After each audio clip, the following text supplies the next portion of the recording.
El plató era un santuario mediático, el epicentro del universo del entretenimiento americano. Sentarse en aquel sofá de cuero, bajo el resplandor de luces que habían bendecido a leyendas, no era solo una entrevista, era una coronación, el rito de paso definitivo que certificaba el éxito en el mercado más codiciado del mundo. La energía en el estudio era palpable, una corriente eléctrica que emanaba de una audiencia ferviente, un mosaico de rostros jóvenes que coreaban un nombre en un español orgulloso y desafiante. Benito, Benito. No estaban allí para ver a un presentador, estaban allí para rendir pleitesía a un ícono, a la voz que había definido su generación.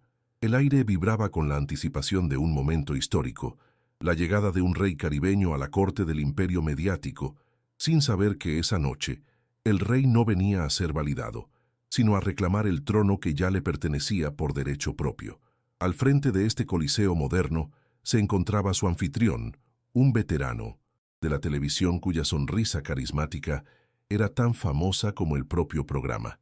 Era un maestro de la conversación, un director de orquesta que durante décadas había controlado cada nota y cada silencio en su escenario. Sin embargo, tras esa fachada de afabilidad, el narrador omnisciente podía percibir la condescendencia de la vieja guardia. Veía a Bad Bunny no como una fuerza cultural legítima, sino como un fenómeno exótico y desconcertante, un cometa de colores brillantes cuya trayectoria no comprendía del todo. En su mente, él y su plataforma eran los que otorgaban la grandeza, los que traducían el éxito extranjero al único idioma que él consideraba universal, el de la aprobación americana. Se preparaba para analizar a su invitado como un entomólogo examina un insecto fascinante, pero en última instancia inferior. Y entonces Bad Bunny entró en escena, y su sola presencia alteró la composición química de la sala. No llegó con la estridencia de una estrella del pop, sino con la calma introspectiva de un poeta o un filósofo. Su postura era relajada, pero anclada en una autoridad inquebrantable. Vestía de una manera que desafiaba cualquier categorización, una mezcla de alta costura y estética callejera de San Juan, que era, en sí misma, una declaración política. El narrador omnisciente podía sentir que no había venido a buscar la bendición de nadie. No necesitaba este sofá para saber quién era.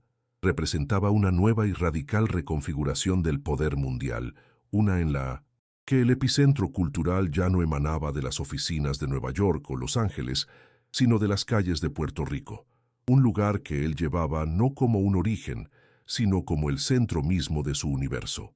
La entrevista comenzó a deslizarse por los cauces predecibles de la televisión de gran audiencia. El presentador, con la destreza de un veterano, lanzó una serie de preguntas genéricas, casi como si estuviera leyendo una ficha biográfica. Cuestionó a Bad Bunny sobre las cifras estratosféricas de sus reproducciones en streaming, sobre la logística de sus giras con entradas agotadas en estadios de todo el mundo y sobre la sensación de ser un fenómeno global. Benito, fiel a su naturaleza, respondió con una cortesía concisa, su voz tranquila y reservada, contrastando con la energía eléctrica de la audiencia. No ofrecía más de lo necesario, manteniendo una barrera de calma introspectiva. El narrador omnisciente podía percibir que, para el anfitrión, estas preguntas eran meros trámites, un calentamiento superficial antes de intentar dirigir la conversación hacia un terreno que él pudiera controlar y, en última instancia, simplificar para su público. No buscaba entender al hombre, sino empaquetar el fenómeno. Fue entonces cuando el presentador, creyendo dirigir la conversación hacia un momento de falsa profundidad, le preguntó por el significado oculto de sus letras. Para Benito, sin embargo, la pregunta fue una puerta entreabierta, una rara oportunidad en un escenario de tal magnitud para desmantelar los estereotipos y hablar desde el corazón. Su postura cambió sutilmente, irguiéndose ligeramente, y una nueva intensidad brilló en sus ojos, y eligió hacerlo en el idioma de su alma, en un español pausado y cargado de una pasión contenida, comenzando a explicar cómo su música era mucho más que un ritmo pegadizo. Era un testimonio, una crónica de la realidad social y política de su amado Puerto Rico. Y justo ahí, en el clímax de su vulnerable exposición, el presentador, Lo cortó en seco. Una risa corta, condescendiente, resonó en los micrófonos. Vale, vale, Benito, ya pillo la parte seria, dijo en inglés con un gesto displicente de la mano. Pero seamos honestos, al final del día todo va de fiesta, mujeres y coches, ¿verdad? Por eso a todo el mundo le encanta. La interrupción fue mucho más que una simple grosería. Fue un acto de anulación cultural, un veredicto que borraba de un plumazo la profundidad de su arte y reducía su manifiesto a la caricatura más barata y predecible del reggaetón. La voz de Bad Bunny no vaciló ni se quebró, simplemente cesó. El torrente de su pasión se detuvo en seco, como un río que choca contra una presa invisible e instantánea. No hubo una réplica airada, ni un suspiro de frustración, ni el más mínimo atisbo de la reacción predecible que el presentador esperaba. En su lugar, Benito ejecutó un movimiento lento, casi coreografiado, de un poder devastador.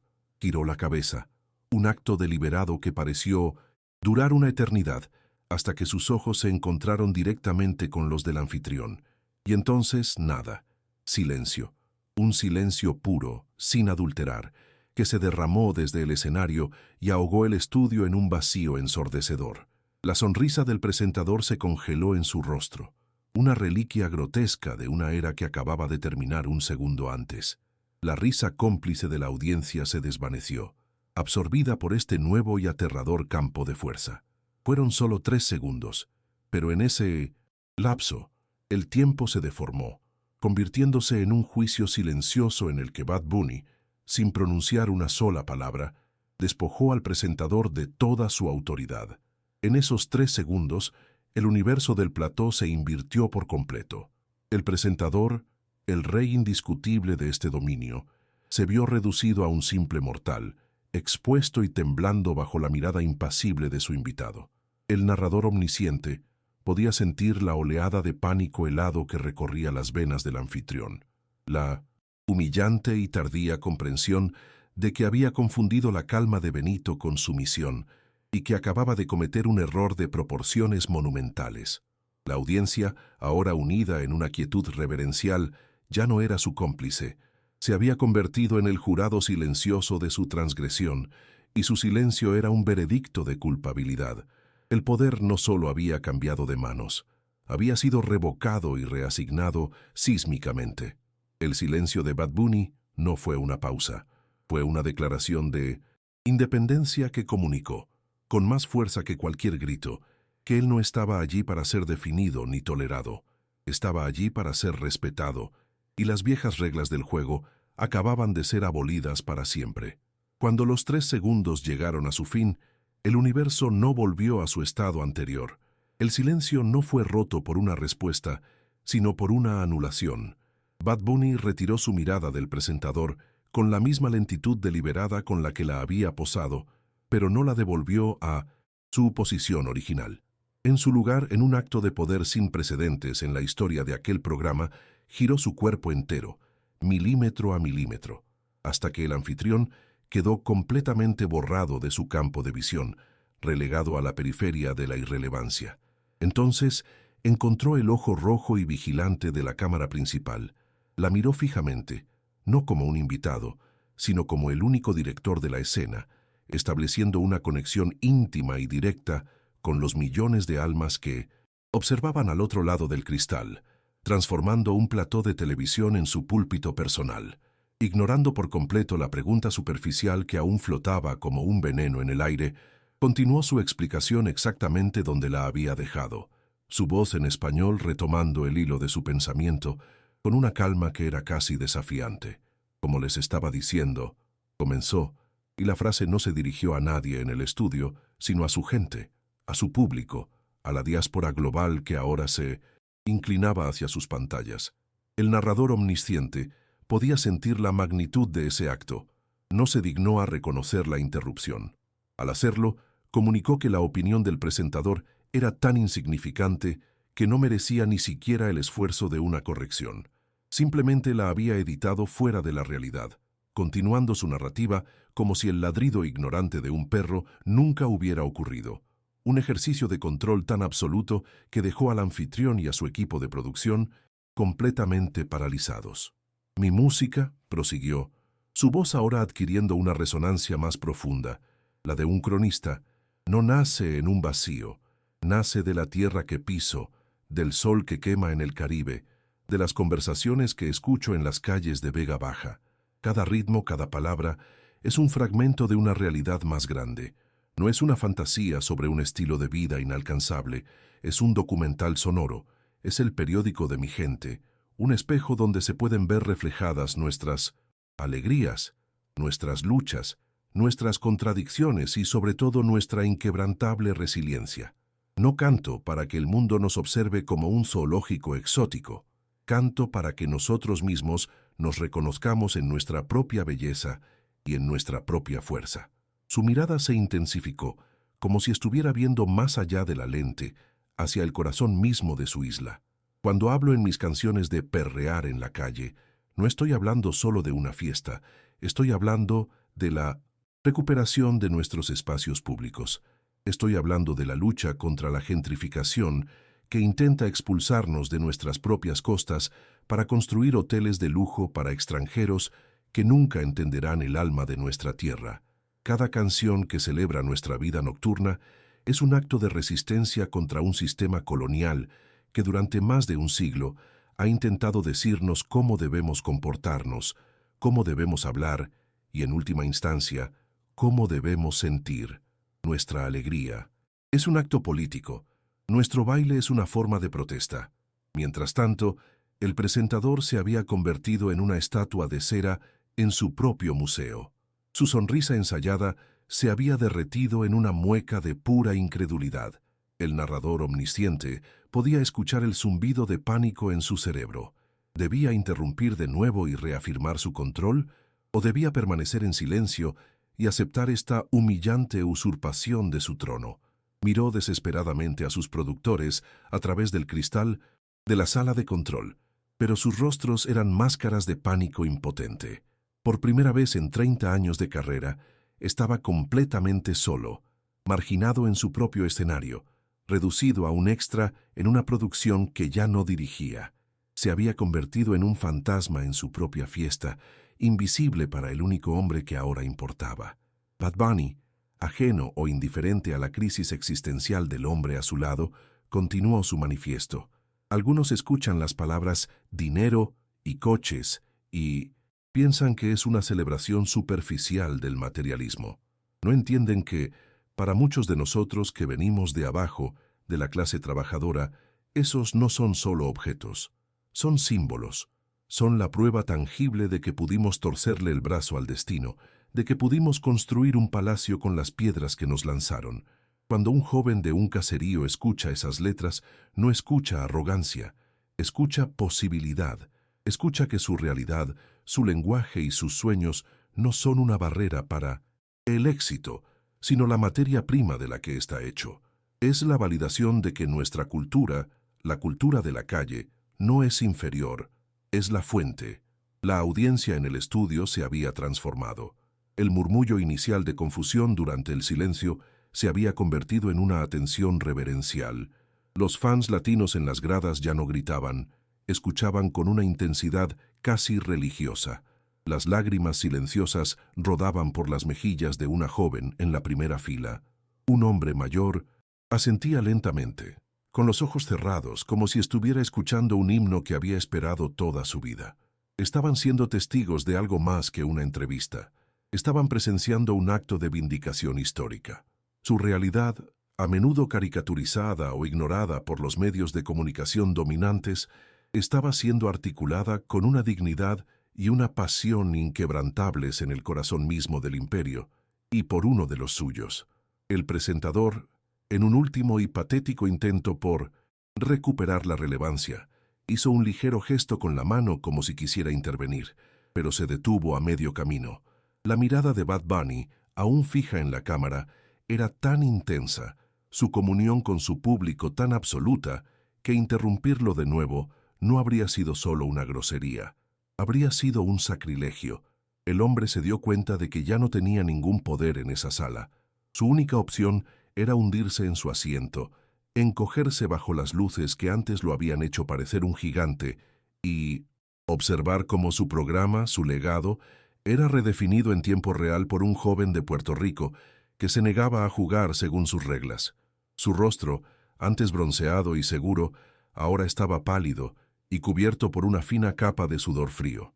Y por eso, continuó Benito, su voz ahora un poco más suave, más íntima, como si estuviera compartiendo un secreto sagrado, es tan importante para mí hablar y cantar en nuestro español, en el español de Puerto Rico, con nuestras palabras, con nuestro acento, con nuestro slang, porque nuestro idioma es nuestra primera y última trinchera. Es el hogar que llevamos dentro, no importa en qué parte del mundo estemos. Me han dicho muchas veces que debería cantar en inglés para llegar a un público más grande. Pero, ¿por qué debería yo abandonar mi hogar para ser un invitado en casa ajena? Mi éxito demuestra que el mundo estaba listo para visitarnos, para aprender nuestro idioma, para sentir a nuestro ritmo. El narrador omnisciente podía ver cómo los operadores de cámara, siguiendo las órdenes frenéticas del director en la sala de control, habían cerrado el plano por completo sobre Bad Bunny, eliminando físicamente al presentador del encuadre. Para los millones de espectadores en casa, el anfitrión del programa había desaparecido. La pantalla solo mostraba el rostro de Benito, su expresión seria y apasionada, convirtiendo el talk show más famoso de Estados Unidos en un monólogo íntimo, un mensaje directo y sin intermediarios de un líder cultural a su nación global. El presentador no solo había sido ignorado, había sido borrado de la narrativa visual de su propio show, la humillación técnica definitiva. Mi música, afirmó, y su voz se elevó ligeramente, no en volumen, sino en intensidad, llegando al corazón de su tesis. No es un producto de consumo masivo diseñado en una sala de juntas para ser fácilmente digerible por un público global. No es un jingle para el verano. No es un escape de la realidad. Hizo una pausa, permitiendo que cada negación resonara profundamente en la conciencia de la audiencia. El silencio en el estudio era tan profundo que se podía oír el zumbido de los equipos eléctricos, un silencio que no era vacío, sino que estaba lleno de la verdad que se estaba pronunciando. Una verdad que había sido silenciada durante demasiado tiempo y que ahora reclamaba su espacio con una fuerza imparable. Entonces, pronunció la frase que definiría no solo la noche, sino toda una era, inclinándose ligeramente hacia la cámara, como si quisiera atravesarla para hablar con cada persona individualmente, declaró con una calma demoledora: mi música es el reflejo de mi gente, es su sangre, su sudor, sus lágrimas y sus risas. Es el sonido de nuestras victorias y la banda sonora de nuestra resistencia. Y si no entiendes eso, no es que no entiendas mi música. Hizo una pausa final, su mirada atravesando el alma de todos los que lo veían. Es que no nos entiendes a nosotros. La frase fue un veredicto, una línea trazada en la arena de la historia cultural. La demolición fue absoluta. El presentador no había sido simplemente corregido, había sido trascendido. Bad Bunny no se había rebajado a su nivel para discutir. En su lugar, había elevado la conversación a un plano donde el presentador simplemente no podía existir. Había transformado un intento de humillación en la plataforma más poderosa que jamás había tenido, utilizando el propio escenario del imperio para lanzar un manifiesto de descolonización cultural. Había demostrado que el verdadero poder no reside en controlar la conversación, sino en ser tan dueño de tu propia verdad que ninguna interrupción puede siquiera rozarla. Finalmente, Benito terminó de hablar. No concluyó con una floritura ni esperó una reacción. Simplemente terminó su pensamiento y se recostó en el sofá, retomando su postura original de calma introspectiva, como si acabara de completar la tarea más natural del mundo. Devolvió su mirada al estudio, no al presentador, sino al espacio vacío, dejando que sus palabras se asentaran. Un nuevo silencio cayó sobre el plató, pero este era diferente al silencio tenso de antes. Este era un silencio de asombro, de procesamiento, de respeto absoluto. El silencio que precede a una ovación que está destinada a hacer historia. El clímax educativo había terminado. Bad Bunny no había ofrecido una clase magistral, Había construido una catedral en medio de un mercado. Y ahora, todos, desde el presentador, humillado hasta la audiencia conmovida, y los millones de espectadores en casa, estaban de pie dentro de ella, contemplando en silencio la inmensidad de lo que acababa de ocurrir, sabiendo que el mundo de la música, y quizás el mundo en general, nunca volvería a ser exactamente el mismo después de aquella noche. La lección no fue solo sobre música, fue sobre el poder, el respeto y el precio de la dignidad. El silencio que siguió al monólogo de Bad Bunny no duró más que un latido. Fue perforado por un solo grito de huepa desde las gradas, un grito que actuó como una chispa en un polvorín. Lo que vino después no fue un aplauso, fue una erupción, una explosión catártica de validación que se levantó de la audiencia y barrió el estudio con la fuerza de un huracán. La gente se puso de pie en una ola instantánea, no por protocolo, sino por un impulso visceral e irrefrenable. No aplaudían al programa, repudiaban la interrupción, no celebraban a una estrella del pop, honraban a un líder que acababa de articular su verdad en el escenario más improbable. El presentador que durante 30 años había sido el receptor de cada ovación en aquel plató, se vio completamente marginado, reducido a un espectador invisible de una ceremonia que no le pertenecía. El rugido de la multitud no era para él, era a pesar de él, convirtiéndolo en un extraño en su propia casa, una reliquia silenciosa y humillada en medio de la apoteosis de Benito. Atrapado en el epicentro de esta tormenta de aplausos, el presentador se quedó paralizado, una figura trágica bajo las luces que antes habían sido sus aliadas. Cada aplauso era un golpe, cada ovación un clavo en el ataúd de su autoridad. Buscó con la mirada a sus productores, suplicando una intervención, una pausa comercial, una señal divina que lo rescatara de esta pesadilla en directo. Pero no encontró ayuda, solo los rostros pálidos de un equipo que comprendía que habían perdido por completo el control.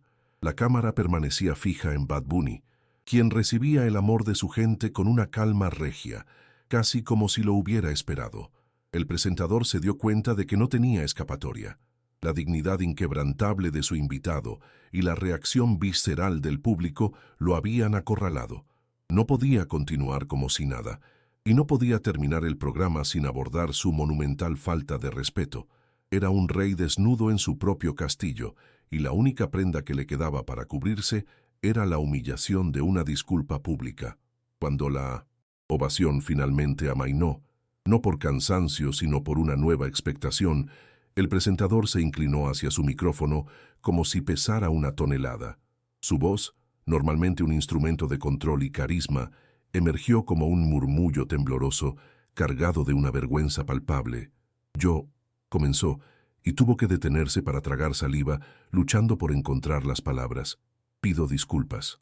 La frase salió con dificultad, desnuda de toda arrogancia. Fui una falta de respeto. Lo que hice estuvo mal. Miró a Bad Bunny no como un anfitrión a su invitado, sino como un alumno suplicando el perdón de su maestro. Por favor, añadió, y esa palabra selló su rendición total. Continúa. Ya no era el director de orquesta.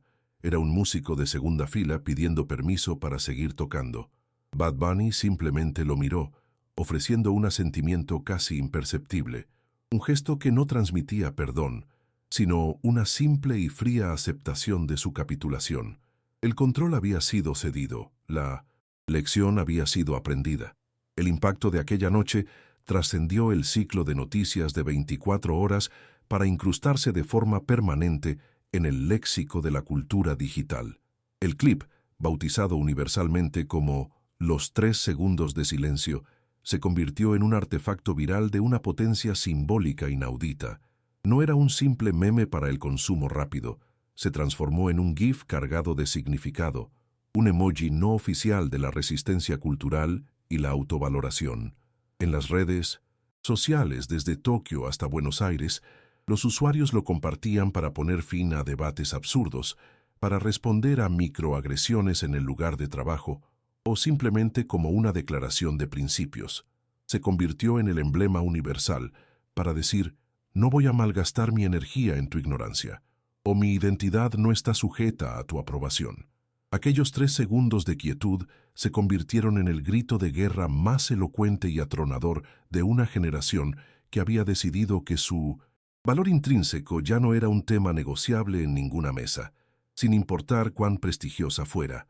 A raíz de este fenómeno se produjo un cambio palpable y sísmico en la narrativa de los medios de comunicación dominantes. Las influyentes revistas de música y los periódicos de referencia, que durante años habían tratado al reggaetón y a la música latina con una mezcla de curiosidad exótica y condescendencia académica, se vieron obligados a reexaminar su superficialidad. De repente, comenzaron a aparecer artículos de portada y ensayos críticos con títulos como Más allá de la fiesta, la poética de la resistencia en la obra de Bad Bunny, o El silencio como manifiesto, descolonizando el prime time americano. Críticos musicales que antes se centraban exclusivamente en el rock anglosajón, ahora publicaban análisis profundos sobre la complejidad lírica del trap latino, explorando sus comentarios sobre la deuda de Puerto Rico, la identidad de género y la lucha contra el neocolonialismo. El arte de Benito ya no era un simple fenómeno de streaming. Fue reconocido y canonizado como una de las crónicas socioculturales más importantes de nuestro tiempo. La transformación del presentador fue igualmente profunda y pública. Meses después, en una entrevista para una prestigiosa revista donde reflexionaba sobre su carrera, se refirió a la noche con Bad Bunny no como un error, sino como una muerte de ego necesaria y brutal.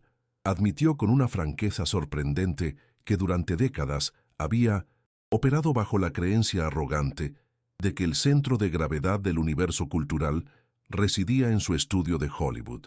Esa noche, confesó, Benito no me humilló, simplemente me mostró un mapa actualizado del mundo y me di cuenta de que yo estaba operando con una brújula rota y aferrado a un continente que ya no era el centro del mundo.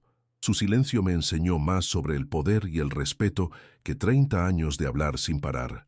Me hizo darme cuenta de que mi trabajo ya no era validar a las estrellas, sino tener la humildad de escuchar sus universos.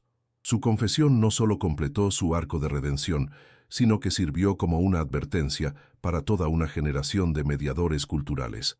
El eco de aquellos 3 segundos resonó con especial fuerza en las salas de juntas de las discográficas y en los estudios de grabación. El incidente inspiró lo que se conoció en la industria como el efecto Benito.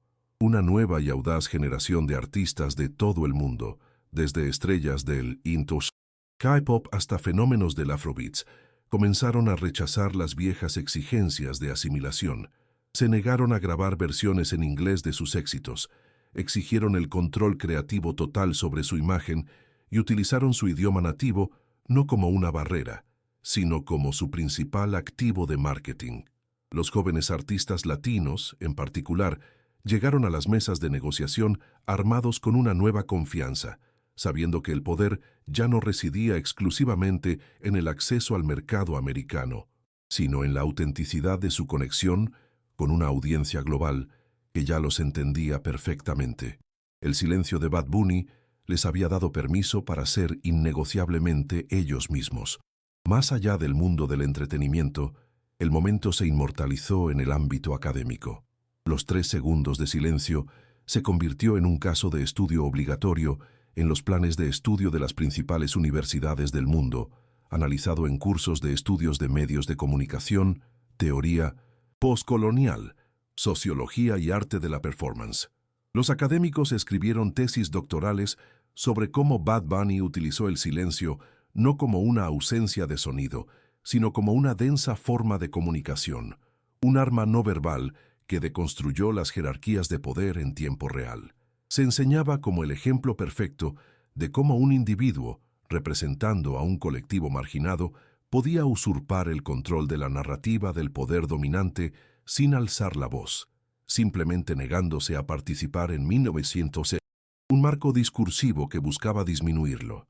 El gesto se convirtió en un texto cultural tan significativo como cualquier obra de arte o manifiesto político del siglo XXI. Al final, el legado de aquella noche trascendió a un artista, a un presentador y a un programa de televisión.